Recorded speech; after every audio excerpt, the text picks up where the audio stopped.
President പദത്തിലേക്കുള്ള Donald ട്രംപിന്റെ രണ്ടാം വരവിന് ഇനി ദിവസങ്ങൾ മാത്രമാണുള്ളത്. നിയുക്ത പ്രസിഡന്റ് ജനുവരി 20-നാണ് സത്യപ്രതിജ്ഞ ചെയ്ത് അധികാരമേൽക്കുക.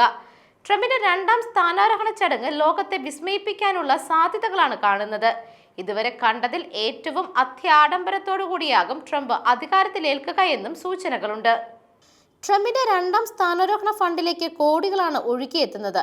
ട്രംപിന്റെ ആദ്യ സ്ഥാനാരോഹണ വേളയിൽ സ്ഥാപിച്ച $107 മില്യൺ ഉദ്ഘാടന ധനസമാഹരണ റെക്കോർഡ് ഇക്കുറി തകർക്കപ്പെടുമെന്ന് ഉറപ്പാണ്. ഏകദേശം $150 മില്യൺ ഇക്കുറി ലഭിക്കുമെന്നാണ് വ്യക്തമാക്കുന്നത്. അതായത് 12,000 കോടിയിലേറെ ഇന്ത്യൻ രൂപയാണ് ഇത്തവണ സ്ഥാനാരോഹണ ഫണ്ട് പ്രതീക്ഷിക്കുന്നത്. ശതകോടീശ്വരന്മാരും ടെക് ഭീമന്മാരും സംഭാവന നൽകാൻ അണിനിരക്കുകയാണ്. ഏറ്റവും ഒടുവിൽ പുറത്തു വന്ന വിവരം, സ്ഥാനാരോഹണ ഫണ്ടിലേക്ക് Apple CEO Tim Cook $1 million സംഭാവന ചെയ്യുന്നുവെന്നാണ്. അതായത് 8.5 കോടിയോളം രൂപ ടിം കുക്ക് മാത്രം സംഭാവന ചെയ്യും. അമേരിക്കയിലെ ഏറ്റവും വലിയ നികുതിദായകരായ ആപ്പിൾ ഒരു കമ്പനി എന്ന നിലയിൽ സംഭാവന നൽകാനുള്ള സാധ്യത കുറവാണ്. അതുകൊണ്ടാണ് സിഇഒയുടെ പേരിൽ $1 മില്യൺ സംഭാവന നൽകാൻ തീരുമാനിച്ചിട്ടുള്ളതെന്നാണ് വിവരം.